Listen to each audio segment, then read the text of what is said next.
Hello बच्चों, welcome back to the channel. मैं हूं द क्रिप्टिक सर और बेटा आज की वीडियो में हम स्टार्ट कर रहे हैं रेस्पिरेशन प्लांट्स को। तो चलिए शुरू करते हैं। देखो बेटा, जब आप रेस्पिरेशन की बात कर रहे हो तो आप उस समय पे आप बात कर रहे हो ऑक्सीडेशन के बारे में। ठीक है, किस चीज़ का ऑक्सीडेशन कर रहे हो बेटा? फूड को ऑक्सीडाइज कर रहे हो, फूड को तोड़ रहे हो और फूड को तोड़ने की वजह से आपको एनर्जी मिल पा रही है। ठीक है, ये आपकी बॉडी के अंदर हो रहा है। अब जो फूड है वो आता कहाँ से है? तो देखो, अगर प्लांट्स की बात करोगे तो प्लांट्स ऑटोट्रॉफ होते हैं, अपना खाना खुद बना सकते हैं। अगर आप हर्बीवोर की बात करो, जैसे कि गोट है, हर्बीवोर है, ये प्लांट पर डिपेंडेंट है अपने न्यूट्रिशन के लिए। ठीक है, अगर आप एक लायन की बात करो जो कि कार्निवोर है, ये गोट को खाता है। ठीक है, तो गोट ने प्लांट को खाया, लायन ने गोट को खाया, तो गोट डायरेक्टली डिपेंडेंट हो गया प्लांट पर, लेकिन लायन आप बोल सकते हो इनडायरेक्टली डिपेंडेंट है प्लांट पर, है ना। अब ये प्लांट हो या हर्बीवोर हो या कार्निवोर है, ये सब मरेंगे और मरेंगे तो डेड ऑर्गेनिक मैटर की तरह काम करेंगे और उसको एक कंज्यूम करता है सेप्रोट्रॉफ, जैसे कि फंजाई। तो फंजाई को भी खाना कहाँ से मिल रहा है? डायरेक्टली या तो प्लांट से या फिर इनडायरेक्टली मिल रहा है प्लांट से। ठीक है, तो आप क्या कह सकते हो कि जितना भी खाना रेस्पिरेशन के अंदर जा रहा है वो सारा का सारा कहाँ से आ रहा है? प्लांट से आ रहा है। ठीक है, डायरेक्टली या फिर इनडायरेक्टली। तो यहाँ पे लिखा भी है फूड जो कि रेस्पिरेशन में एंटर कर रहा है, it comes from the plants में, प्लांट से आ रहा है। ठीक है, अब आगे बढ़ें तो बेटा वो फूड जो रेस्पिरेशन में एंटर करता है उसको आप बोलते हो रेस्पिरेटरी सबस्ट्रेट। ठीक है, अब ये रेस्पिरेटरी सबस्ट्रेट क्या क्या हो सकते हैं? कार्बोहाइड्रेट हो सकता है, fat, protein, lipids, nucleic acid, ये सब रेस्पिरेटरी सबस्ट्रेट की तरह काम कर सकते हैं। अभी जो रेस्पिरेटरी सबस्ट्रेट है उसमें बेटा कार्बन कार्बन बॉन्ड पाया जाता है। ठीक है, कार्बन कार्बन बॉन्ड पाया जाता है। और जब आप रेस्पिरेशन की बात कर रहे हो तो यहाँ पर होता है इस फूड का ऑक्सीडेशन। तो रेस्पिरेटरी सबस्ट्रेट का ऑक्सीडेशन होगा और ऑक्सीडेशन होगा तो क्या होगा बेटा? कार्बन कार्बन बॉन्ड जो होगा वो ब्रेक होगा। कार्बन कार्बन जो ये बॉन्ड होगा ये टूटेगा, ब्रेक होगा और ब्रेक होने की वजह से एनर्जी निकलेगी। ये जो एनर्जी निकली है इसको फिर एटीपी में कन्वर्ट कर लिया जाएगा और स्टोर कर लिया जाएगा सेल के अंदर। ठीक है, it is converted and stored at ATP. अब एटीपी में एक बार स्टोर कर लिया इस एनर्जी को तो जहाँ चाहे जब चाहे रिक्वायरमेंट के बेसिस पर इसको यूटिलाइज़ किया जा सकता है बॉडी के अंदर। ठीक है, इसलिए आप क्या बोलते हो? That ATP it is the energy currency of the cell. ATP क्या है? एनर्जी करेंसी है ऑफ सेल। ठीक है, सेल की एनर्जी करेंसी है, बचपन से पढ़ते आ रहे हो। ठीक है, चलो आगे बढ़ते हैं। रेस्पिरेशन कितने तरीके का होता है? देखो बेटा, क्राइटेरिया अलग कर दोगे तो रेस्पिरेशन का टाइप भी चेंज हो जाएगा। तो सबसे पहला क्राइटेरिया हमें लिया है रेस्पिरेटरी सबस्ट्रेट। रेस्पिरेटरी सबस्ट्रेट क्या है? मतलब जो रेस्पिरेशन में एंटर कर रहा है वो कौन सी चीज़ है, उसके बेसिस पर रेस्पिरेशन दो तरीके का होता है। एक रेस्पिरेशन होता है जिसको आप बोलते हो फ्लोटिंग रेस्पिरेशन, दूसरा होता है प्रोटोप्लाज्मिक रेस्पिरेशन। फ्लोटिंग रेस्पिरेशन में क्या क्या चीज़ें एंटर करती है बेटा? यहाँ पे एंटर करता है कार्बोहाइड्रेट एंटर करता है और दूसरा यहाँ पर एंटर करती है बेटा फैट। कार्बोहाइड्रेट और फैट एंटर करते हैं। लेकिन अगर प्रोटोप्लाज्मिक रेस्पिरेशन की बात करो तो यहाँ पर रेस्पिरेटरी सबस्ट्रेट क्या होता है? प्रोटीन हो सकता है, लिपिड हो सकता है और क्या हो सकता है बेटा? Nucleic acid. ठीक है, न्यूक्लिक एसिड। अब यहाँ पर दोनों में से कौन ज़्यादा कॉमन पाया जाता है?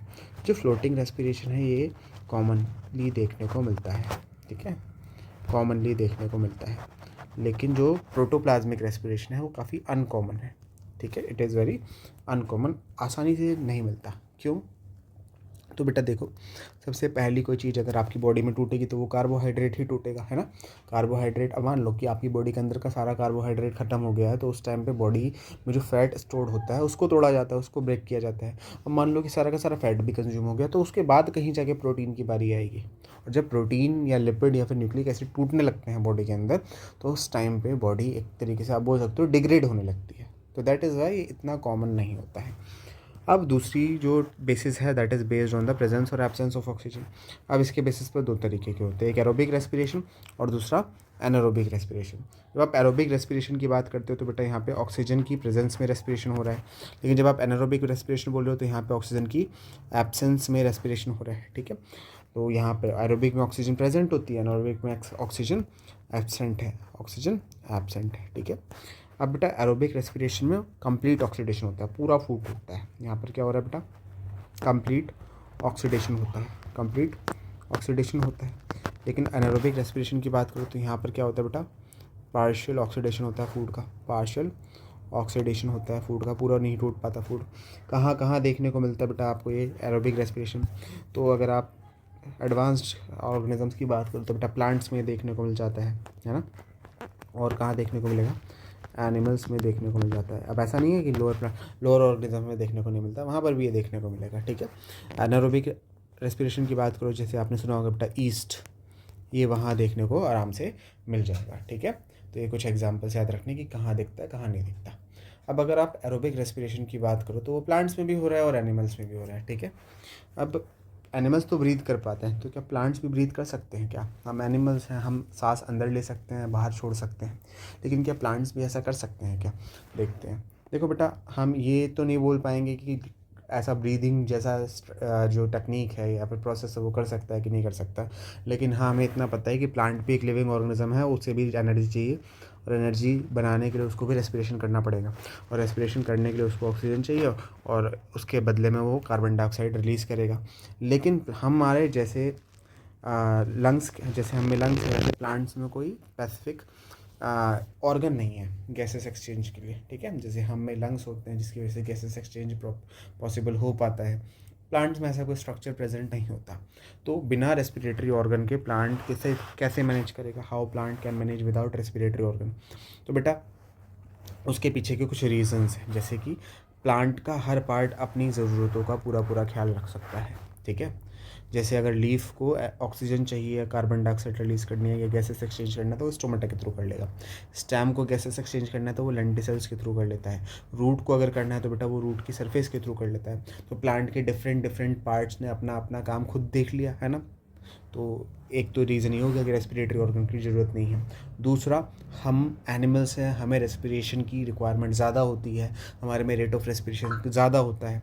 लेकिन अगर दूसरी तरफ हम बात करें बेटा, अगर हम दूसरी तरफ बात कर रहे हैं किसकी, प्लांट्स की, तो प्लांट्स में रेस्पिरेशन रेट काफ़ी कम होता है कंपेयर टू एनिमल्स। एनिमल्स के कंपैरिजन में काफ़ी कम होता है।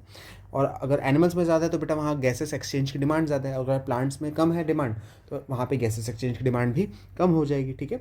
तो large amount of gases exchange across mainly during photosynthesis. देखो बेटा, अब हम में उतनी डिमांड तो है नहीं गैसेस एक्सचेंज, सॉरी प्लांट्स में उतनी गैसेस एक्सचेंज की डिमांड है नहीं, और जितनी भी डिमांड है वो अब उसके पार्ट्स खुद ब खुद कंप्लीट कर लेते हैं। लेकिन थोड़ी बहुत जो भी रिक्वायरमेंट होती है उसको फोटोसिंथेसिस के टाइम पर कंप्लीट कर लिया जाता है। कैसे?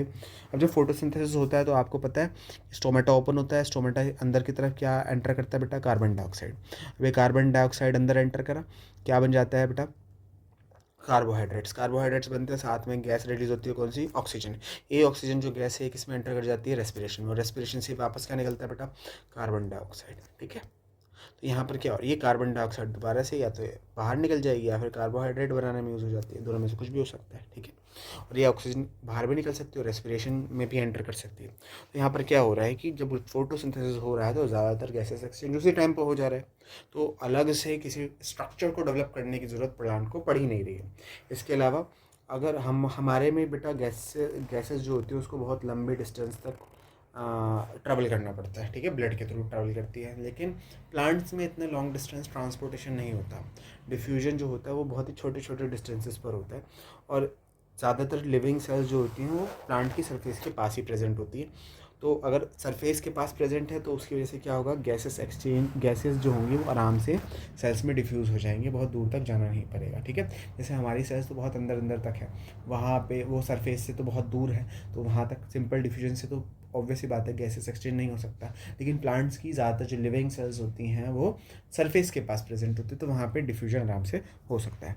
अब इसके अलावा कुछ स्पेशल एडेप्टेशन होते हैं, जैसे लीव्स में बहुत सारे स्टोमेटा होते हैं और सरफेस एरिया बहुत लार्ज हो जाता है। जैसे हमने अभी पॉइंट पढ़ा ना कि प्लांट की जितनी सेल्स होती हैं वो ज़्यादातर सरफेस के पास होते हैं, जिसकी वजह से डिफ्यूजन आसान हो पाता है। अगर आप लीफ की बात करो तो लीफ तो बहुत पतली सी है और लीफ में लिविंग पार्ट बहुत सारा प्रेजेंट होता है ना, तो वो पतली है, लिविंग पार्ट बहुत सारा है, तो बेटा उसकी हर सेल मोर और लेस कांटेक्ट में है, क्या क्या कहते हैं आप बोल सकते हो, सरफेस के पास प्रेजेंट है, तो वहाँ सिंपल डिफ्यूजन से बहुत आराम से काम हो जाएगा।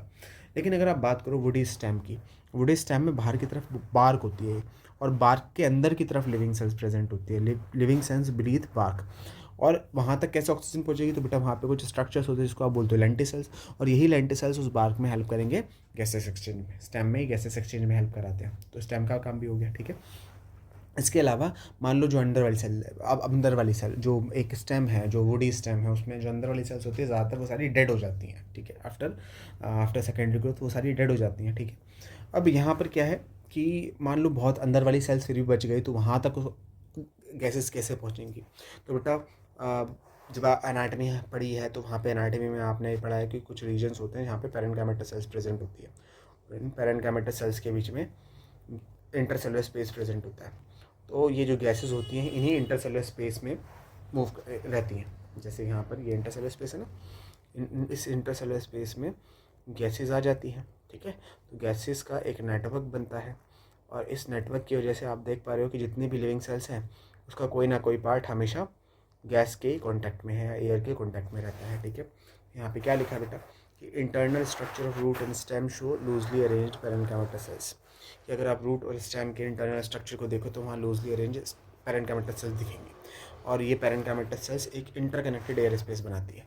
ठीक है, ये तीन चीज़ें दिखी हैं आपको कि लीफ का न्यूमरस बहुत सारे स्टोमेटा होना, लार्ज सरफेस एरिया होना और हर सेल का सरफेस के पास प्रेजेंट होना, वुडी स्टेम में सेल्स अगर अंदर भी हैं तो वहाँ पे लेंटिसल्स का प्रेजेंट होना और जो अंदर का स्ट्रक्चर होता है उसमें पैरेन्काइमेटस सेल्स का इस तरीके से अरेंज होना कि उनके बीच में इतना गैप है कि उसके अंदर एयर स्पेसेस बन सकते हैं। इन सभी एडेप्टेशंस की वजह से आप बोल सकते हो कि एटलीस्ट लिविंग सेल का कोई ना कोई पार्ट हमेशा किसके कॉन्टैक्ट में रहता है, एयर के कॉन्टैक्ट में रहता है। और अगर लिविंग सेल का कोई ना कोई पार्ट हमेशा एयर के कॉन्टैक्ट में है तो सिंपल डिफ्यूजन से काम चल सकता है।